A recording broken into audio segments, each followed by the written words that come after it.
મિત્રો, અત્યારે ઉનાળો બરાબરનો જામ્યો છે આપણા સૌરાષ્ટ્રમાં, અને ખાસ કરીને રાજકોટ ગોંડલ બાજુ તો આકાશમાંથી જાણે આગ વરસતી હોય એવી કાળઝાળ ગરમી પડે છે.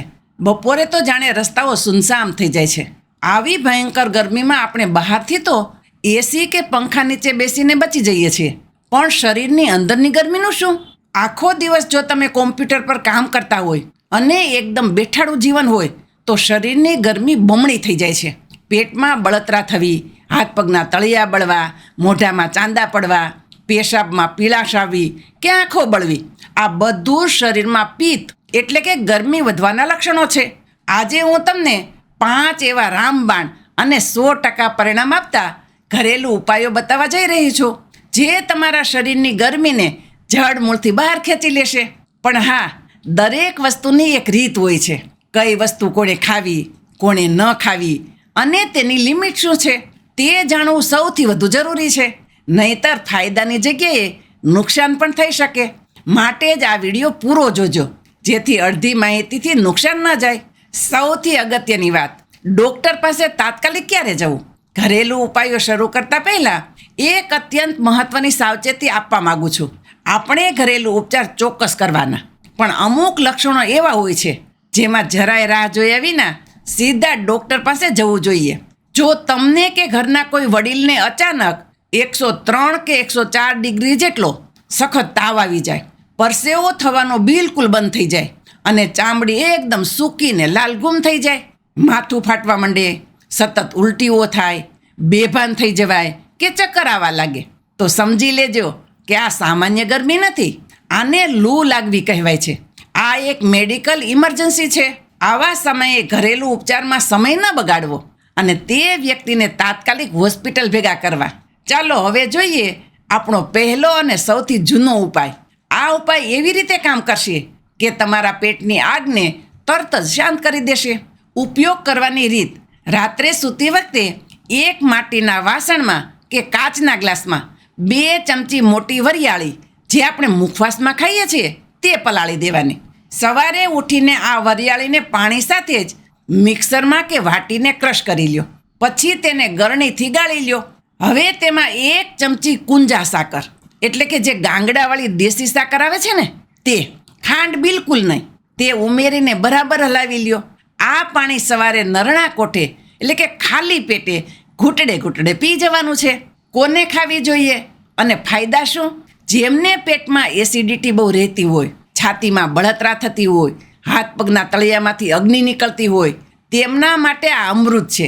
આનાથી આંખોની ગરમી ખેંચાઈ જાય છે અને પાચન ખૂબ જ મજબૂત બને છે.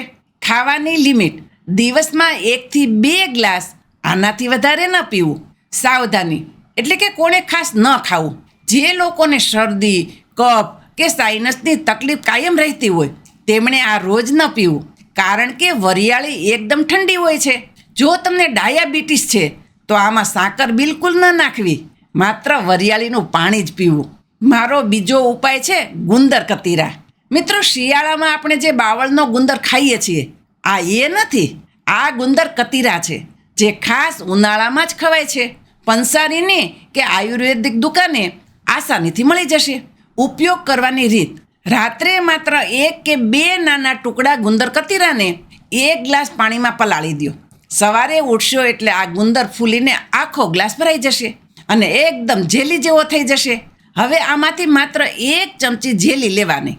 તમે તેને ઠંડા ગાયના દૂધમાં, લીંબુ શરબતમાં કે ગુલાબના શરબતમાં મિક્સ કરીને પી શકો છો. ઘરના વૃદ્ધોને પણ આ પચવામાં ખૂબ જ સહેલું છે. કોને ખાવું જોઈએ અને ફાયદા શું? જેમને ઉનાળામાં નસખોરી ફૂટતી હોય, એટલે કે નાકમાંથી લોહી પડતું હોય, બહુ જ પરસેવો થતો હોય અને થાક લાગતો હોય, તેમણે આ અચૂક ખાવું જોઈએ. આ શરીરના તાપમાનને સેકન્ડોમાં નીચે લાવી દે છે અને લૂથી બચાવે છે. ખાવાની લિમિટ: પલાળ્યા પછીની માત્ર 1 થી 2 ચમચી જેલી દિવસમાં 1 વાર. સાવધાની એટલે કે કોણે ખાસ ન ખાવું? આની તાસીર બરફ કરતાં પણ ઠંડી માનવામાં આવે છે. તેથી જેમને અસ્થમા એટલે કે દમની બીમારી છે કે જેમને સાંધાના દુખાવા છે તેમણે આનું સેવન ન કરવું. સગર્ભા સ્ત્રીઓએ ડૉક્ટરની સલાહ વિના આ બિલકુલ ન લેવું. અને હા, ગુંદર કતીરા ખાધા પછી દિવસભર પાણી ખૂબ પીવું, નહીતર કબજિયાત થઈ શકે છે. ત્રીજો ઉપાય છે તકમરિયા. ઘણા લોકો આને કાળી ખસખસ કે સબ્જા સીડ્સ પણ કહે છે. આ તુલસીની જ એક પ્રજાતિના બીજ છે. ઉપયોગ કરવાની રીત: 1 ચમચી તકમરિયા લઈને તેને 1 ગ્લાસ પાણીમાં અડધો કલાક પલાળી રાખો. એ ફૂલીને ડબલ થઈ જશે. હવે આ તકમરિયાવાળા પાણીમાં તમે સાદું લીંબુ નીચોવી થોડું સિંધવ મીઠું નાખીને પી શકો છો. કોને ખાવા જોઈએ અને ફાયદા શું? જે લોકોનું વજન વધારે છે અને જેમને ગરમીને કારણે મોઢામાં વારંવાર ચાંદા પડી જાય છે, તેમના માટે આ બેસ્ટ છે. આનાથી શરીર હાઇડ્રેટ રહે છે અને આંતરડાની સફાઈ થાય છે. કોમ્પ્યુટર સામે બેસી રહેતા લોકોને પાચનની તકલીફ થાય છે, તે આનાથી દૂર થાય છે. ખાવાની લિમિટ: દિવસમાં પલાળ્યા વગરની 1 નાની ચમચી જેટલા જ. સાવધાની એટલે કે કોણે ખાસ ન ખાવું: 3 વર્ષથી નાના બાળકોને આ ક્યારેય ન આપવા, કારણ કે તે તેમના ગળામાં ફસાઈ શકે છે. બીજું, જે લોકોનું લોહી બહુ પાતળું હોય અથવા કોઈ સર્જરી કરાવવાના હોય તેમણે આનું સેવન ટાળવું. ચોથો ઉપાય ખૂબ જ સ્વાદિષ્ટ છે: ગુલકંદ. આયુર્વેદના ગુલકંદને પિત્તનાશક કહેવાય છે. ઉપયોગ કરવાની રીત: રાત્રે જમ્યા પછી અને સૂવાના અડધો કલાક પહેલાં 1 ગ્લાસ સામાન્ય ઠંડા, એટલે કે ફ્રીજનું નહીં, માટલા જેટલા ઠંડા ગાયના દૂધમાં 1 ચમચી સારી ક્વોલિટીનું દેશી ગુલાબનું ગુલકંદ મિક્સ કરીને પી જવું. કોણે ખાવું જોઈએ અને ફાયદા શું? જેમને રાત્રે ગરમીને લીધે ઊંઘ ન આવતી હોય, માનસિક તાણ રહેતું હોય અને આખો દિવસ સ્ક્રીન સામે જોવાથી આંખો લાલ રહેતી હોય, તેમના માટે આ દિવ્ય ઔષધિ છે. આ મગજને તરત શાંત કરે છે. ખાવાની લિમિટ: રોજ રાત્રે 1 ચમચી ગુલકંદ. સાવધાની એટલે કે કોણે ખાસ ન ખાવું: ગુલકંદમાં સાકર કે ખાંડનું પ્રમાણ ખૂબ જ ઊંચું હોય છે, તેથી ડાયાબિટીસના દર્દીઓએ આ ઉપાય ભૂલથી પણ નથી કરવાનો. જો તમને દૂધ ન પચતું હોય તો તમે 1 ચમચી ગુલકંદ એમને એમ ચાવીને ઉપરથી સાદું પાણી પણ પી શકો છો. પાંચમો અને છેલ્લો ઉપાય છે રસોડાના મસાલામાંથી ધાણા અને જીરું. આ ઉપાય પેશાબની બળતરા માટે કોઈ જાદુથી કામ નથી. ઉપયોગ કરવાની રીત: રાત્રે 1 માટીના વાસણમાં 1 ચમચી આખા ધાણા, એટલે કે ધાણા દાળ નહીં પણ આખા ધાણા, અને અડધી ચમચી જીરું 1 ગ્લાસ પાણીમાં પલાળી દેવા. સવારે ઉઠીને આ પાણીને હાથથી બરાબર મસળી લેવું, જેથી ધાણાનો બધો અર્ક પાણીમાં આવી જાય. પછી ગાળીને પી જવું. કોને ખાવા જોઈએ અને ફાયદા શું? જે લોકોને ઉનાળામાં યુરિન ઇન્ફેક્શન, એટલે કે પેશાબમાં ઇન્ફેક્શન વારંવાર થઈ જતું હોય, પેશાબ રોકાઈને આવતો હોય કે સખત બળતરા થતી હોય, તેમને આનાથી 100% ફાયદો થશે. આ કિડનીને સાફ કરે છે અને શરીરમાંથી કચરો કાઢે છે. થાઇરોઇડવાળા લોકો માટે પણ આ ફાયદાકારક છે. ખાવાની લિમિટ: રોજ સવારે ખાલી પેટે 1 ગ્લાસ. સાવધાની એટલે કે કોણે ખાસ ન ખાવું: જેમનું બ્લડ પ્રેશર એટલે કે બીપી ખૂબ જ લો રહેતું હોય, તેમણે આ પાણી વધારે પડતું ન પીવું જોઈએ. મિત્રો, આ 5 ઉપાયો તો મેં બતાવ્યા, પણ જ્યાં સુધી તમે તમારી લાઈફસ્ટાઈલ નહીં બદલો ત્યાં સુધી કોઈ ઘરેલું ઉપચાર કામ નહીં કરે. ઉનાળામાં આટલી બાબતોનું ખાસ ધ્યાન રાખજો. ફ્રીજનું પાણી ઝેર સમાન છે. ગમે તેવી ગરમી પડે, ફ્રીજનું બરફવાળું પાણી ક્યારેય ન પીવું.